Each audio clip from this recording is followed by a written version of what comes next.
He titulado el mensaje de hoy Poseídos. Esta palabra poseídos viene del verbo poseer, ¿verdad? Y poseer, estaba mirando en el diccionario de la Real Academia, le da tres definiciones a esta palabra poseer. La primera definición dice que poseer es tener poder absoluto sobre alguien o sobre algo.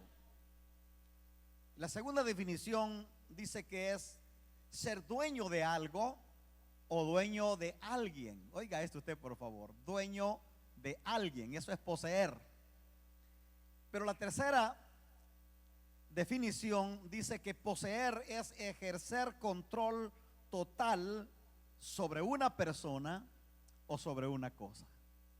Y esta última es medular en el mensaje de hoy. Poseer es ejercer control total sobre una persona. Y me llama la atención a mí que los discípulos de Jesús habían andado con él por 3 años y medio. Mire, estos hombres, estas mujeres, hagan de caso que estuvieron en la mejor universidad que pueda haber existido en su tiempo, y digo hasta en nuestro tiempo. Vieron los milagros de Jesús, lo vieron cuando levantó a Lázaro de la tumba después de 4 días de muerto o de sepultado, lo vieron caminar sobre las aguas, lo vieron cuando resucitó el hijo de la viuda de Naín, lo vieron a Jesús cuando le sanó la mano seca a aquel hombre, lo vieron a Jesús multiplicar los panes y los peces y alimentar una multitud con la comida de un muchacho. Lo vieron a Jesús hacer cada maravilla, cada milagro. Sin embargo, a minutos antes de que Jesús fuera levantado para estar una vez más con su Padre, después de resucitado, dice la Biblia que Jesús estuvo 40 días con sus discípulos dándoles instrucciones acerca del reino de Dios. Pero cuando está ya a punto de ser levantado arriba para estar una vez más con su Padre, Jesús le da una orden a estos muchachos discípulos que a mí me sacude, porque después de 3 años y medio con el mejor maestro, mirando los eventos sobrenaturales que Jesús hacía, pudiéramos decir usted y yo, estos están completos, no le falta nada. Sin embargo, al considerar la orden de Jesús, me da la pauta y la autoridad para decir que a estos hombres, a pesar de todo lo que sabían y de lo que tenían, les faltaba lo más esencial. Y Jesús les dice puntualmente, capítulo 1 de Hechos, versículo 4, no se vayan de Jerusalén, quédense en Jerusalén hasta que sean llenos del Espíritu Santo. Hermanos, qué interesante es entender que sin el Espíritu Santo, sin la llenura del Espíritu Santo, un creyente no tiene el poder ni la autoridad contra el reino de las tinieblas. Un creyente no puede vivir en victoria, no puede avanzar, no puede escalar en la vida cristiana si no está lleno del Espíritu Santo. Por eso yo siempre he creído y lo enseño, lo predico, que el segundo paso después de que tú y yo hemos sido salvos, hemos sido perdonados por Dios, el segundo paso no es pedirle al Señor un ministerio, no es pedirle al Señor una casa, no es pedirle al Señor una familia. El segundo paso es pedirle que nos llene de su Espíritu Santo. Y Jesús le dice a ellos: quédense en Jerusalén, no se vayan, porque ustedes van a ser llenos del Espíritu Santo dentro de no muchos días. Y me llama la atención que los discípulos, al frente de semejante declaración, le dijeron al Señor: Señor, ¿le vas a restaurar el reino a Israel en este tiempo? Si usted ha leído el pasaje, usted va a dar cuenta que ellos están como un poquito desconectados de lo que Jesús está diciendo, porque Jesús les está hablando de algo sobrenatural, de algo celestial, de algo que va más allá de las expectativas humanas. Pero ellos están pensando en qué va a pasar en Jerusalén. Nos vas a librar del yugo romano, vas a establecer un reino de paz donde ya no tengamos que ser perseguidos. Es lo que le estaban diciendo, pero Jesús les dice, versículo 7 del capítulo 1 de Hechos: no les toca a ustedes, no les pertenece a ustedes, o no les importa a ustedes saber los tiempos y las sazones que el Padre ha tomado en su sola potestad. Pero el versículo 8 es clave y le dice: pero recibiréis poder. Diga conmigo, poder. Dice: recibiréis poder cuando haya venido sobre vosotros el Espíritu Santo, y me seréis testigos en Jerusalén, en toda Judea, en Samaria y hasta lo último de la tierra. ¿Por qué les pedí que repitieran la palabra poder? Porque esta es la palabra clave dentro del mensaje que Dios nos envía en este día. La palabra poder en el original griego, que es en el que fue escrito el Nuevo Testamento, es la palabra dunamis o dunamis, ¿verdad? Como algunos también lo dicen. Y lo que dunamis significa, oiga esto, fuerza sobrenatural, impetuoso, eficaz, capacidad, potencia y potestad. Esta última es medular en el mensaje de hoy, porque potestad lo que significa es poder y autoridad que una persona ejerce sobre el mundo espiritual y sobre Satanás. Qué lástima que a usted no le alegra mucho estas cosas, pero potestad, lo que Jesús le está diciendo, cuando Jesús le dice: recibiréis poder cuando haya venido sobre ustedes el Espíritu Santo, lo que Jesús le está diciendo dentro de este contexto: recibiréis potestad, poder y autoridad sobre el mundo espiritual y sobre Satanás. Hermanos, cuando nosotros leemos el libro de los Hechos, lo estoy leyendo después de unas incontables veces que he leído el libro de los Hechos. Cada vez que lo leo encuentro cosas nuevas que no las encontré en la última vez que lo leí, pero lo estoy leyendo de nuevo. Cuando tú lees el libro de los Hechos, te vas a confrontar con una generación de hombres y mujeres poseídos por el Espíritu Santo. A mí me llama la atención que casi siempre cuando oímos hablar de poseídos, pensamos en gente pataleando, tirando espuma por la boca, haciendo incoherencias, y porque pensamos que poseído es una palabra que tiene que ver con lo del reino de las tinieblas o el reino de Satanás. Pero yo no he venido hoy para hablarle de personas poseídas por demonios. He venido a hablarle de gente poseída por el Espíritu Santo. Y cuando usted mira el libro de los Hechos, usted se encuentra con una generación de hombres y mujeres normales como usted y yo, pero poseídos por el poder del Espíritu Santo.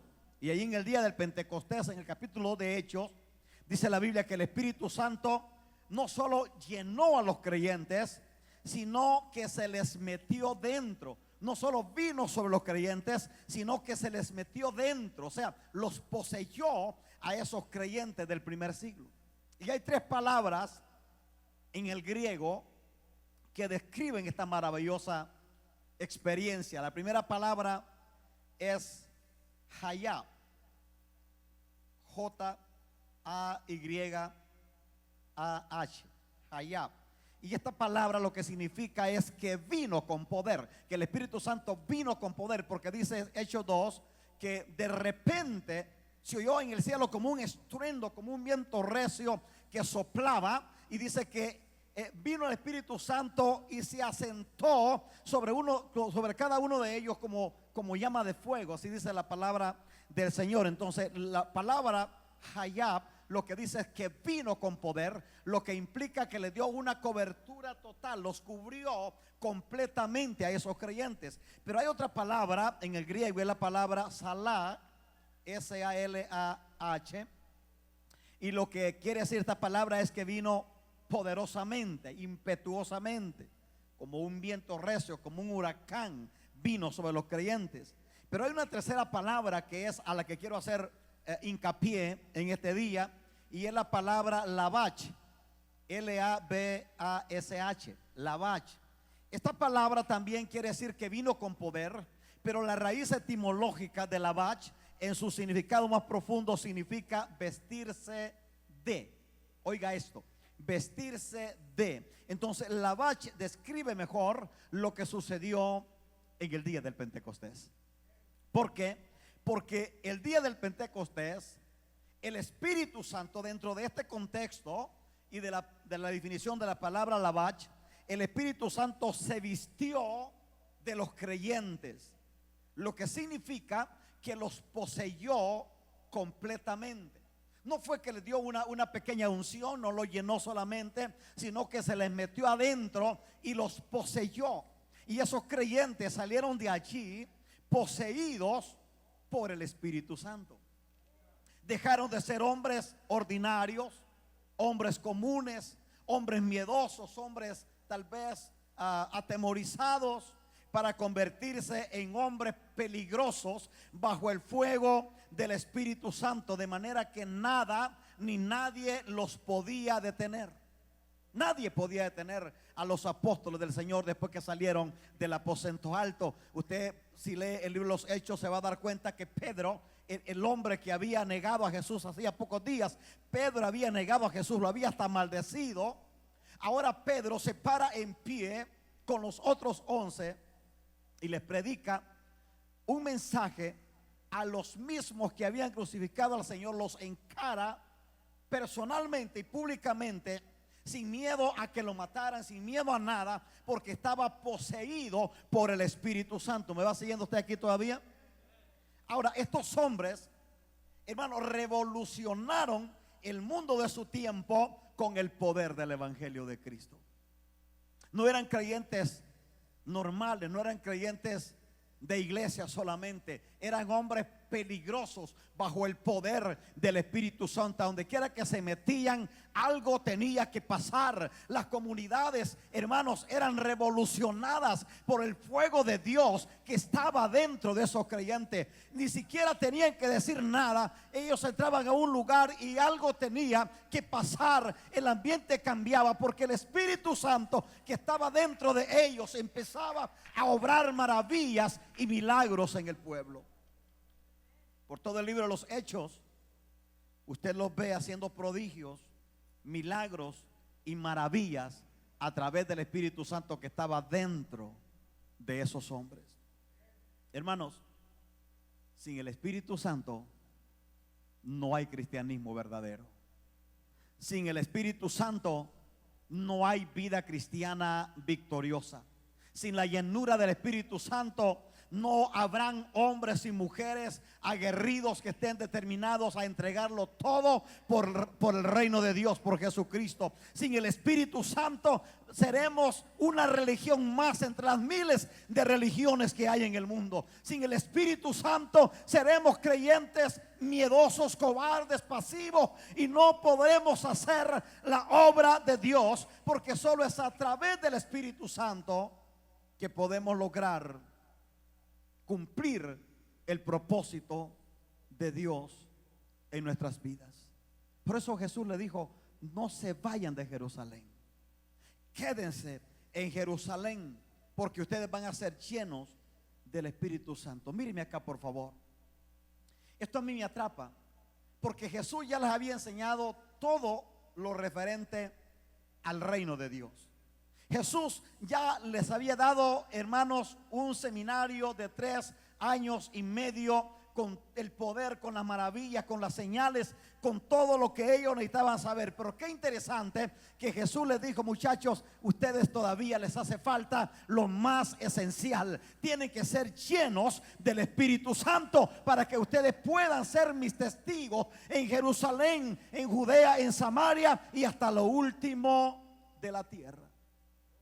¿Se recuerda usted que Jesús le había dicho a Pedro, cuando Pedro hizo una confesión, donde Jesús dijo: ¿quién dicen los hombres que es el Hijo del Hombre?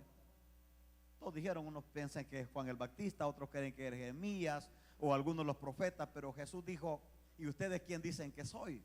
Y Pedro responde: bueno, tú eres el Cristo, el Hijo del Dios viviente. Y ahí Jesús le hace una declaración a Pedro y le dijo: bienaventurado Simón, hijo de Jonás, porque esto no te lo reveló carne ni sangre, sino mi Padre que está en los cielos. Y a ti te digo, a ti te daré las llaves del reino de los cielos. Pero antes le dice, de cierto te digo que tú eres Pedro, lo cual significa piedra, piedra chiquita, y sobre esta roca, lo cual significa una roca grande, que significa que representa a Jesús, edificaré mi iglesia, y las puertas del Hades no prevalecerán contra ella. Y a ti te dará la llave del reino de los cielos, y todo lo que atares en la tierra será atado en el cielo, y todo lo que desatares en la tierra será desatado en el cielo. Usted me va siguiendo aquí y está viendo la dimensión de poder con la que Jesús fundamenta su iglesia. La iglesia, hermano, no somos un grupo de gente ignorante, no somos un grupo de gente fanática, no somos un grupo de gente que no entiende las cosas. Somos una generación que debe de estar poseída por el Espíritu Santo, porque tenemos la promesa del Padre, la promesa del Espíritu Santo que está dentro de nosotros, que nada ni nadie nos va a hacer frente, nos puede detener.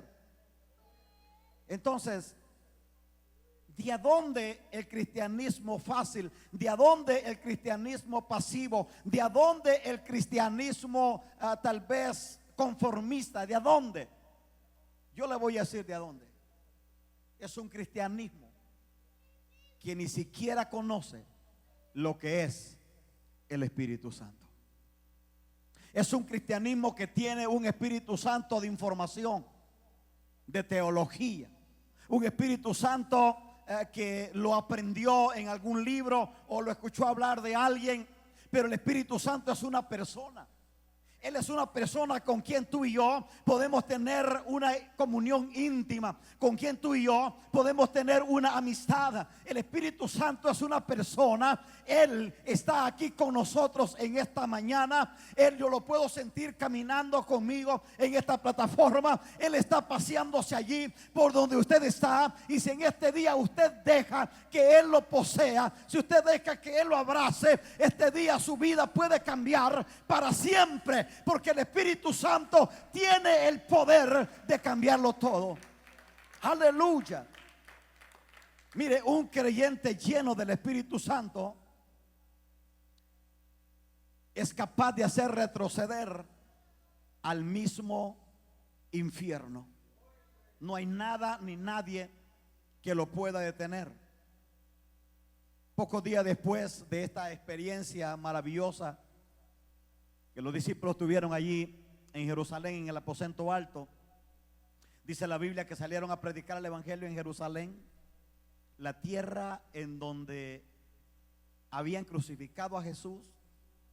Se tuvieron que enfrentar con la gente que lo había crucificado, que representaba peligro, que representaba muerte, representaba, hermanos, una amenaza brutal para ellos. Pero ellos salen a predicar el evangelio con poder, con autoridad, con denuedo. Nada lo detenía, no le tenían miedo a nada, ni a nadie, ni a la misma muerte. No les importaba lo que pudiera pasar, porque esos hombres estaban poseídos por el poder del Espíritu Santo. Y pocos días después, en el capítulo 4 de Hechos, ellos fueron arrestados por predicar a Cristo.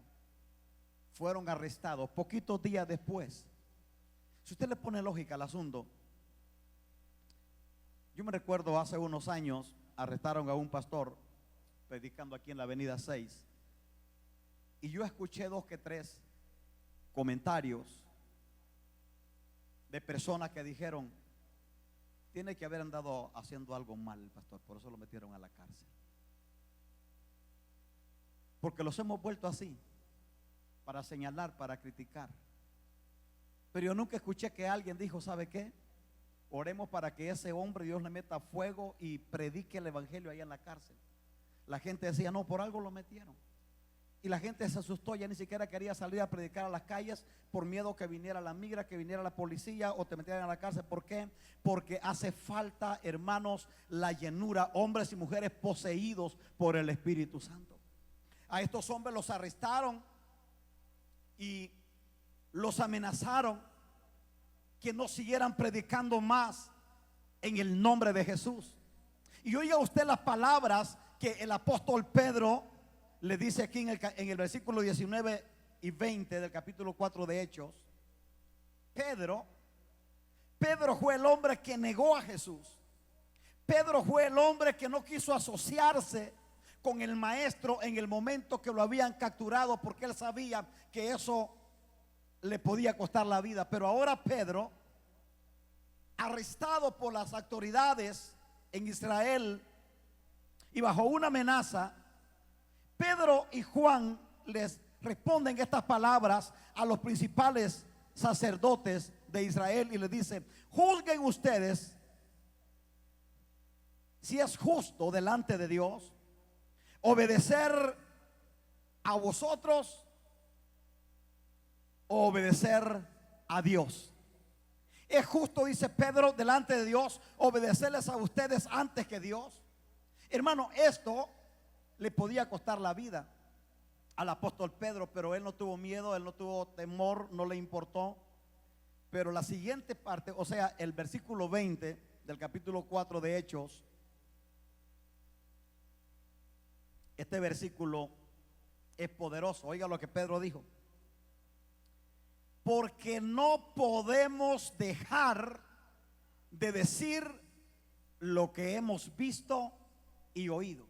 Yo quiero que usted se conecte aquí conmigo y mire, estas palabras están puntualmente puestas aquí en el versículo. Mire que Pedro nos dijo: hermanos, es que no debemos dejar. Él lo dijo, no debemos dejar, no, él dijo no podemos dejar. ¿Estamos entendiendo el término? Una cosa es que debo de hacer y otra cosa es que tengo que hacer. Ahora, Pedro dice: no podemos dejar de decir lo que hemos visto y oído. O sea, que si hubiera sido por voluntad humana, ellos hubieran retrocedido. Si hubiera sido porque ellos andaban emocionados por lo que pasó en el aposento alto, bajo la amenaza, bajo los azotes, el encarcelamiento que les dieron, ellos hubieran retrocedido. Pero Pedro dijo: no podemos dejar de hablar y decir lo que hemos visto y oído. Lo que significa es que adentro de ellos había un fuego sobrenatural que los tenía atrapados y no los dejaba retroceder, no los dejaba guardar silencio, no los dejaba, hermanos, callados en frente de la amenaza. Solamente un hombre y una mujer poseído por el Espíritu Santo puede hacer semejante cosa. Le digo algo: nosotros en pleno siglo XXI somos una generación profética de Dios a las naciones. Somos la última generación que verá los grandes acontecimientos escatológicos. Somos la generación que vendrá, que verá el rapto de la iglesia. Somos una generación profética a las naciones para proclamar el mensaje del evangelio. Pero no lo vamos a poder lograr a menos que el Espíritu Santo nos posea completamente. Porque cuando no estamos llenos del Espíritu Santo, hermanos, cualquier ruidito te asusta, cualquier problemita te detiene, cualquier mala noticia te llena de pánico, cualquier amenaza, cualquier disgusto, cualquier cosa te priva, te detiene. Pero un creyente lleno del Espíritu Santo, se cae mejor el cielo y la tierra, pero no retrocede, porque dentro de nosotros está aquel que dijo: toda potestad me es dada en el cielo y en la tierra. Él va dentro de nosotros, Jesucristo. Necesitamos urgentemente, usted y yo, ser llenos del Espíritu Santo. Y yo vengo con una palabra de parte de Dios en este día para ustedes. Hoy, no mañana, hoy, este día, el Espíritu Santo nos va a llenar, nos va a poseer de una manera total, donde nada ni nadie te va a detener de hacer la obra que Dios ha puesto en tus manos a hacer. De otra manera no lo vamos a lograr. Si no somos llenos del Espíritu Santo, vamos a seguirle dando vueltas al asunto por los años que vengan y nunca vamos a llegar a cumplir el gran propósito que Dios tiene en nuestras vidas. porque el tiempo se nos está acabando.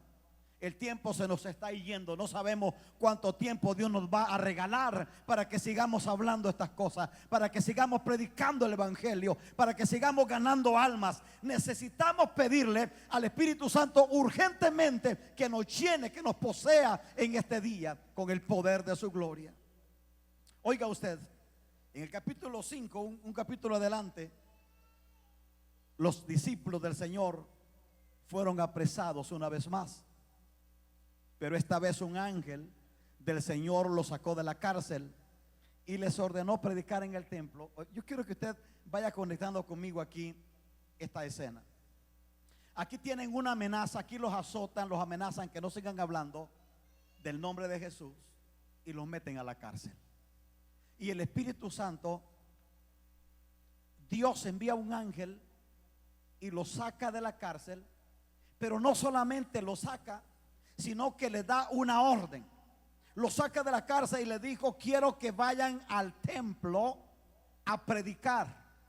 Hermanos, meterse al templo a predicar con la amenaza que ellos tenían era estarle poniendo precio a su cabeza. Pero cuando ellos salen de la cárcel con una orden que Dios les había dado, ellos se meten al templo a predicar.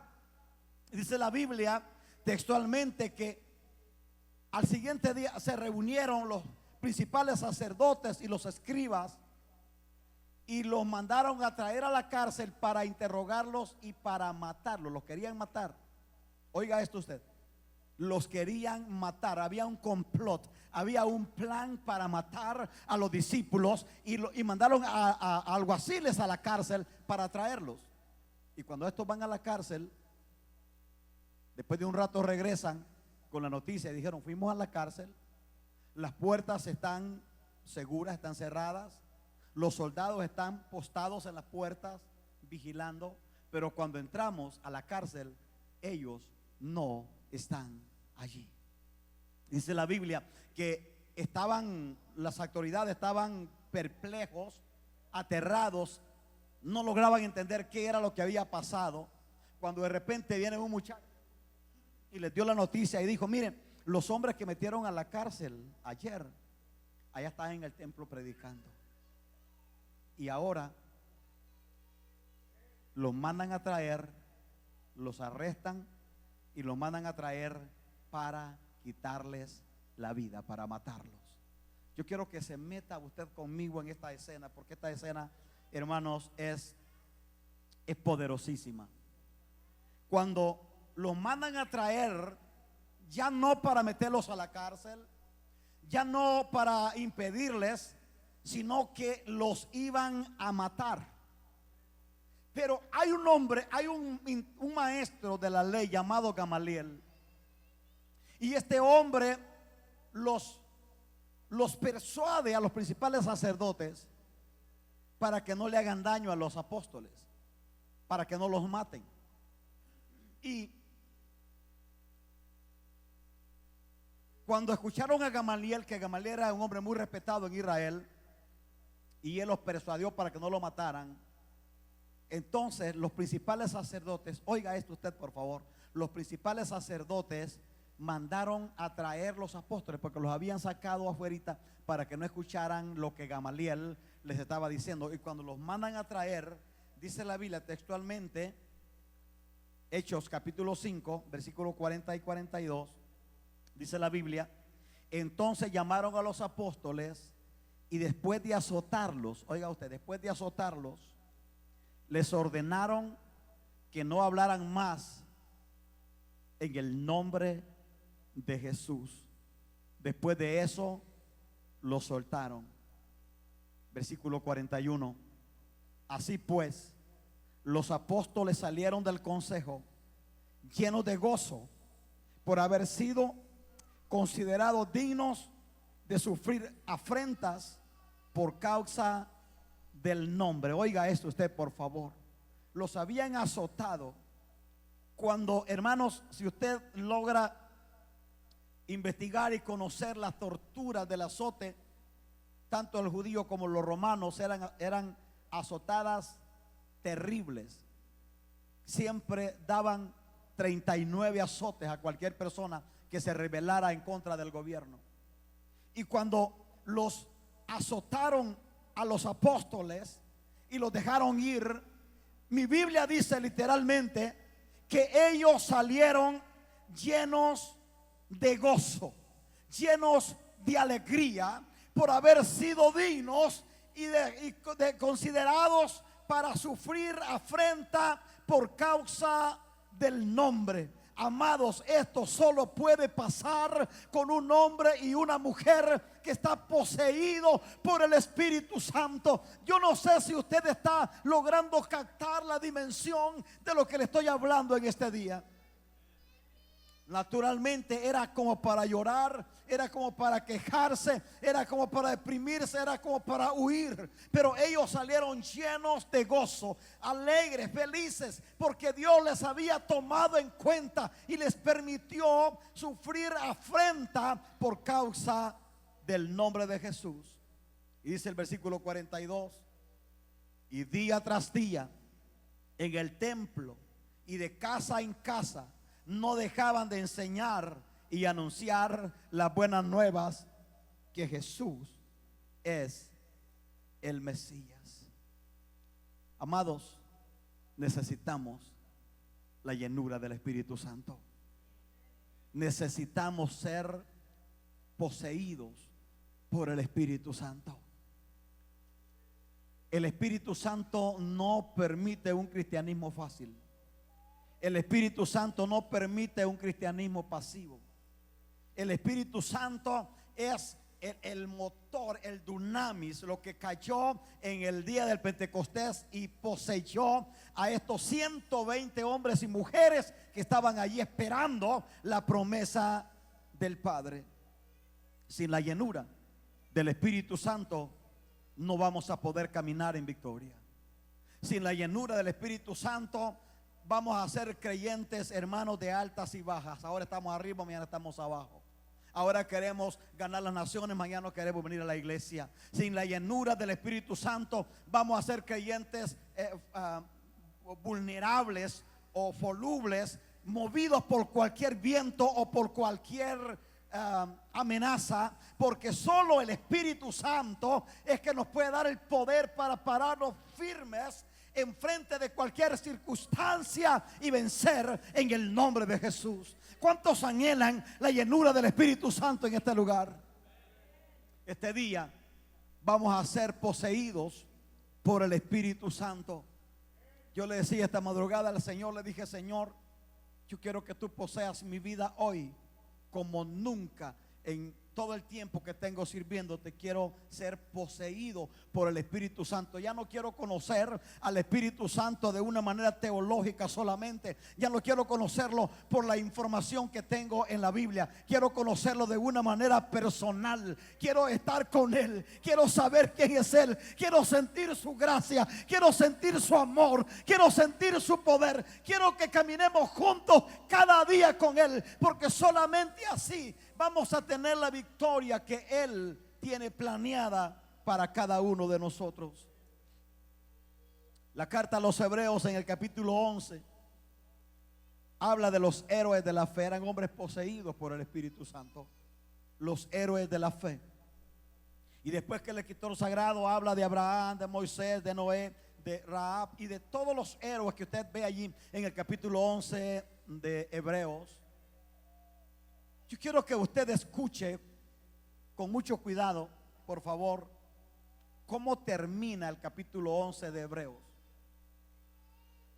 Nunca lo había entendido con tanta claridad como lo entendí la noche de ayer que estaba leyéndolo. Oiga cómo termina el capítulo 11 de Hebreos, que es el capítulo de los héroes. Se conoce como el Salón de la Fama, donde están todos los hombres que hicieron historia en el Antiguo Testamento. Dice Hebreos capítulo 11, versículo 32 en adelante. Después de que el escritor habla de todos los héroes que le acabo de mencionar, él pregunta y dice: ¿y qué más digo?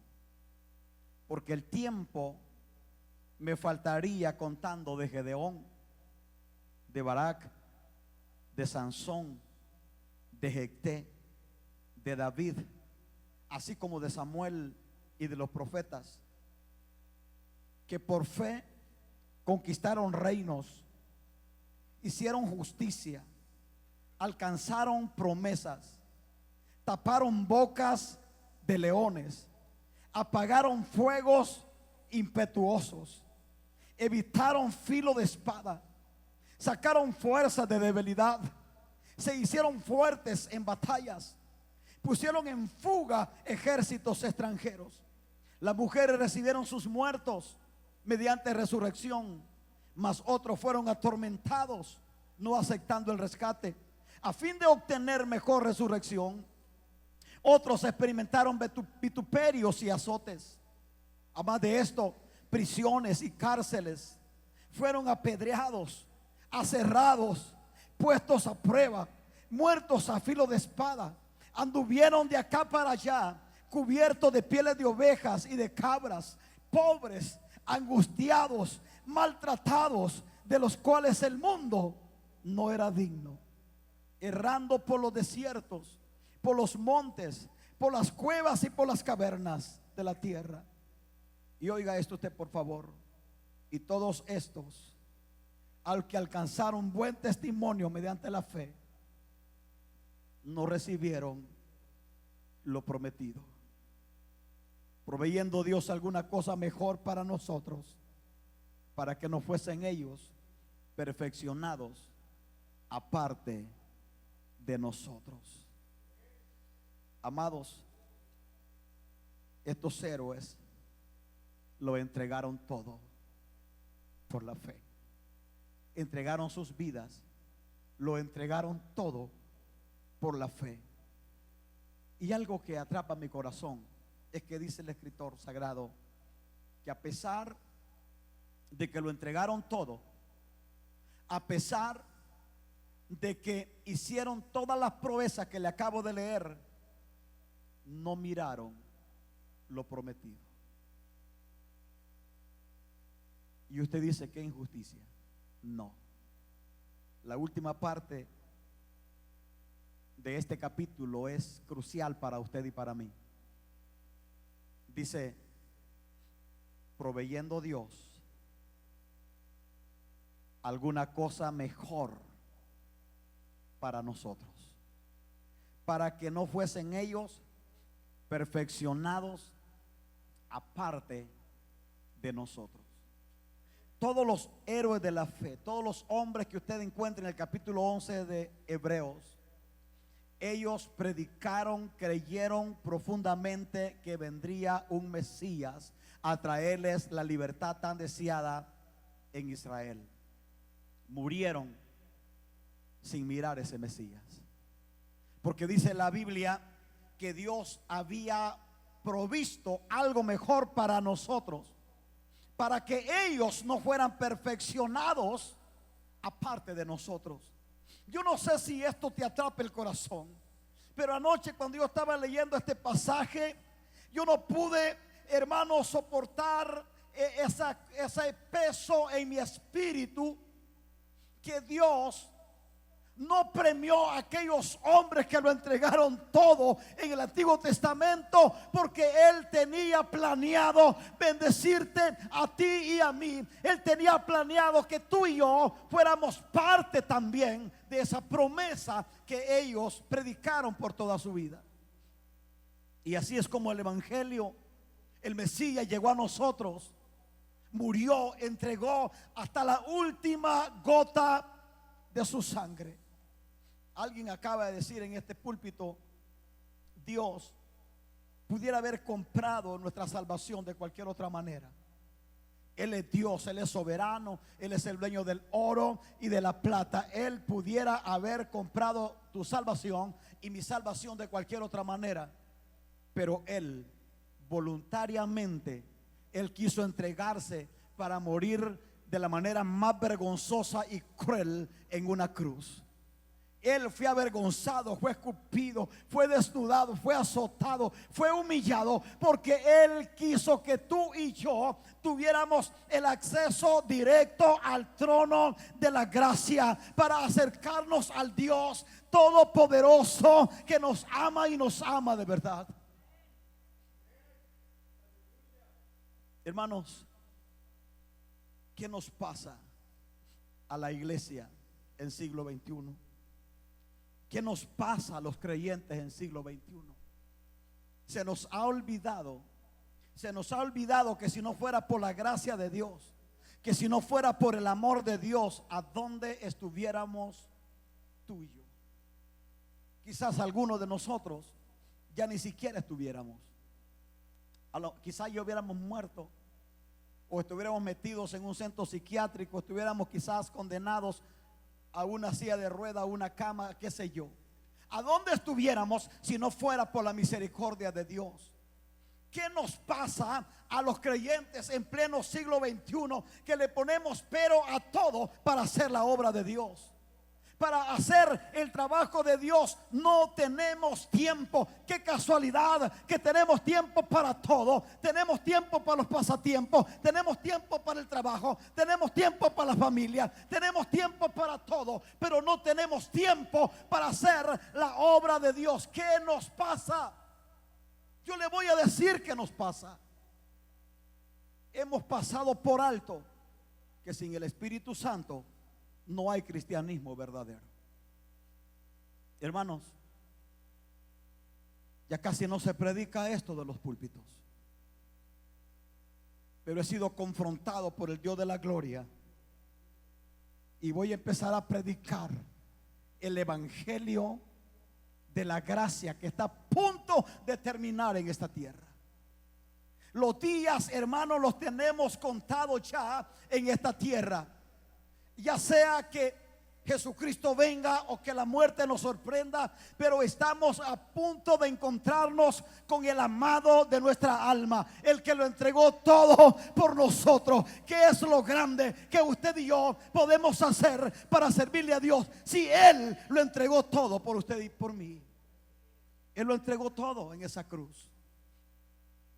Yo no sé de usted, pero yo renuncié hace mucho tiempo, pero renuncio hoy mismo una vez más a un cristianismo barato y fácil. Renuncio a un cristianismo pasivo. Renuncio a un cristianismo mediocre.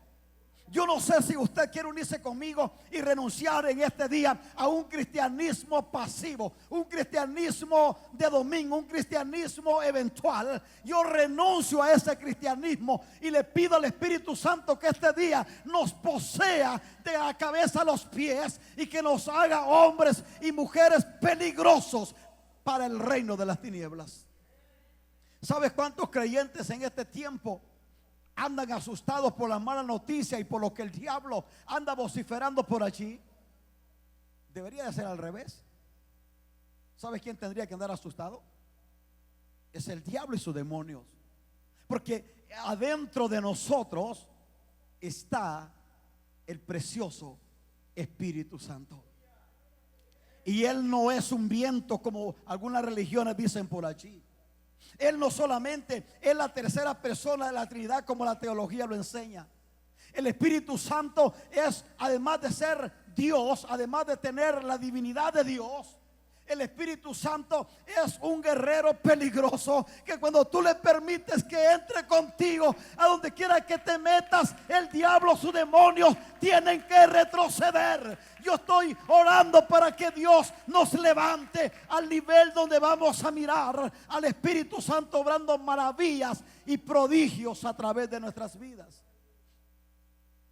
Necesitamos meternos de verdad a buscar al Espíritu Santo. Hermanos, los altares se han llenado de hombres y mujeres cobardes y pasivos en este tiempo, que están predicando un evangelio a la moda, un evangelio fácil, un evangelio que se adapta, un evangelio que se adapta. al gusto o a la demanda del mercado, como si esto fuera un producto de que está a la venta. Dios lo dejó su evangelio, y el apóstol Pablo dice, 1 Corintios Romanos, dice el apóstol Pablo, porque no me avergüenzo, capítulo 2, versículo 16, porque no me avergüenzo del evangelio, porque es poder de Dios para salvación a todo aquel que cree. El evangelio es el poder de Dios para salvación. El evangelio no es una religión, hermano. El evangelio es el poder de Dios para salvación. Los púlpitos se han llenado de gente que ni siquiera sabe por qué está allí, ni siquiera sabe por qué está predicando el evangelio. Yo creo, hermanos, que viene el momento cuando el Espíritu Santo nos va a confrontar con nuestra propia realidad. Yo estoy aquí de parte de Dios este día para decirte: Dios tiene planes serios contigo y con tu casa. Por eso nos envía esta palabra, porque el Espíritu Santo quiere que usted y yo logremos alcanzar el propósito eterno por el cual Jesús vino a morir a la cruz. Él le dijo a Pedro: a ti te daré las llaves del reino de los cielos. Lo que tú ates en la tierra va a ser atado en el cielo. Lo que tú desates en la tierra va a ser desatado en el cielo. Eso es el evangelio. Hermano, yo quiero que usted logre captar la dimensión de lo que le estoy hablando. El evangelio, o el poder del Espíritu Santo en nosotros, es que cuando de repente se presenta una crisis en tu casa, tú no tienes que correr a llorar con el compadre, con la comadre, con el vecino, con quien sea. Tú tienes que correr consciente de que el Espíritu Santo está dentro de ti, y parártele enfrente a ese problema y declararle en el nombre de Jesús la derrota, porque ya está derrotado. Jesús dijo: lo que tú ates en la tierra va a ser atado en el cielo, y lo que tú desates en la tierra va a ser desatado en el cielo. Necesitamos el poder del Espíritu Santo. Nos hemos vuelto pasivos, conformistas. Hermanos, vayamos siendo honestos con nosotros mismos. ¿Qué fue lo que pasó? ¿A dónde se perdió el gozo? ¿A dónde se perdió la pasión? ¿En dónde se perdió el coraje para servirle a Dios? Yo no sé de a dónde el Señor lo sacó a usted.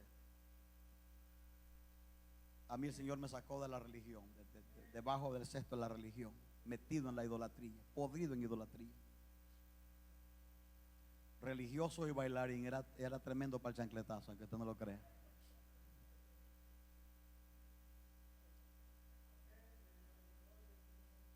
Y oiga usted lo que le voy a decir. Podían faltar los músicos a esa fiesta, pero yo no.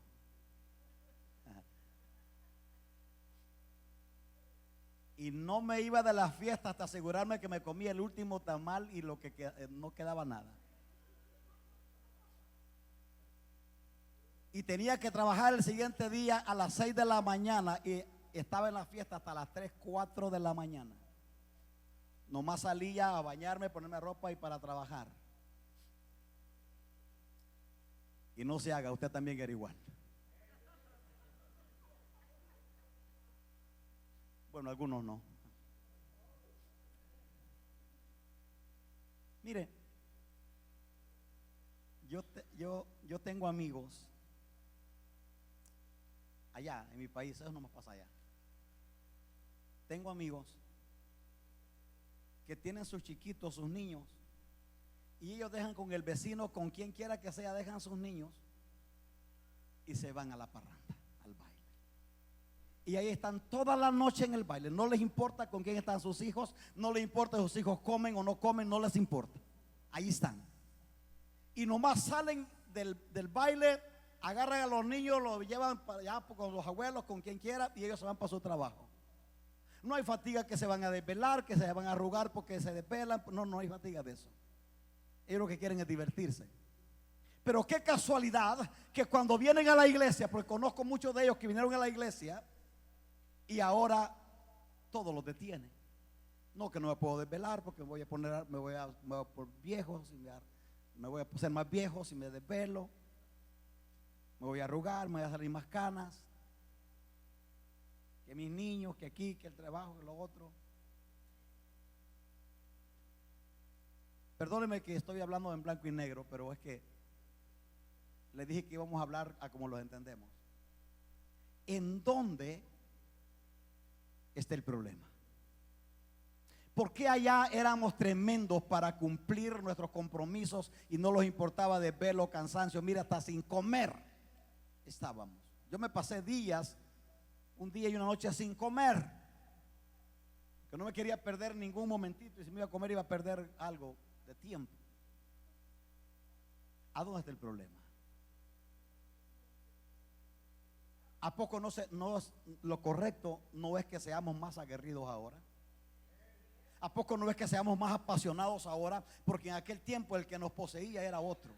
Era un miserable, despreciable, derrotado Satanás. Pero ahora el que nos posee es el precioso Espíritu Santo. Es Jesucristo que dio su vida por nosotros. Él lo pagó todo por ti y por mí. Él no se merece que le demos un servicio mediocre. Él se merece que le demos lo mejor. Hermano, le voy a decir los síntomas. Aquí termino. De hecho ya terminé, pero esto se me vino ahorita, los síntomas, porque no le puedo dar el diagnóstico si no le doy la patología. Le tengo que dar la receta. Le voy a dar los síntomas cuando un creyente ya perdió el gozo del Señor. ¿Se acuerda cuando va con el doctor? Y el doctor le pregunta qué es lo que siente. No, que ya no estoy comiendo, que no estoy durmiendo, que me duele la cabeza. Entonces el doctor ya lo escucha y le da el diagnóstico. Bueno, tú lo que tienes es esto, ¿verdad? Le voy a dar el diagnóstico cuando un creyente ya perdió el gozo del Señor, cuando ya perdió la pasión y lo que él tiene es una religión nomás. Ya no es un cristianismo vivo. Número uno, ya no quiere orar, no tiene tiempo, está bien cansado. Y de todas maneras dice, pues el Señor ya sabe lo que necesito. No quiere orar. Primer síntoma. Ya no lee la Biblia. De hecho, algunos creyentes ya ni en la iglesia traen Biblia. Ahora dígame usted si la lee en su casa. No la lee. Ya no lee la Biblia. Es un síntoma que ha perdido el gozo, ha perdido la pasión. Ya lo que tiene es una religión, ya no es un cristianismo vivo. Tercer síntoma, ya no quiere venir a la iglesia porque hay tantas cosas en el camino y tantos compromisos. Y si viene, viene tarde. Ya como para cumplir, Señor, aquí vengo. Y eso, tú sabes que ando atrasado, pero aquí estoy, ¿verdad? Tarde, pero seguro, como dicen por ahí. Es un síntoma que se perdió la pasión. Se perdió la pasión. Tengo autoridad para decirlo porque soy su padre espiritual. Soy su pastor. Y usted tiene que saberlo. Porque me conviene que usted lo sepa ahora antes que se muera espiritualmente. Porque los síntomas, así como los síntomas físicos son la antesala para una muerte segura, los síntomas espirituales son la antesala para una muerte segura espiritual. Cuando ya estos síntomas, ya la oración, ya no hay lectura de la Biblia, ya no hay ese gozo por ir a la casa del Señor, sino que voy porque pues tengo que ir. Ya es domingo, de todas maneras tengo que ir. Hermano, ese no es cristianismo. Eso es religión. Eso es religión. No se preocupe porque usted no dice amén. Yo tampoco diría. Sí, porque esto no se presta para decir gloria a Dios y aleluya, hermano. ¿O quién se pone contento cuando está enfrente del doctor y le dice, mira, aquí el diagnóstico dice que tienes un problema mortal? Y que si tú no haces los arreglos pertinentes que tienes que hacer, posiblemente tú mueres en tanto tiempo. Los doctores son bien lindos para dar estas noticias. Y ellos le dicen, si no haces los arreglos que vas a hacer, te doy 6 meses. Estamos enfrente del doctor de doctores, que es el Espíritu Santo. Y yo solamente soy un vocero de Él. Y le vengo a decir puntualmente lo que Él ha puesto en mi espíritu para usted. Los síntomas que le acabo de mencionar son la antesala para una muerte segura espiritual.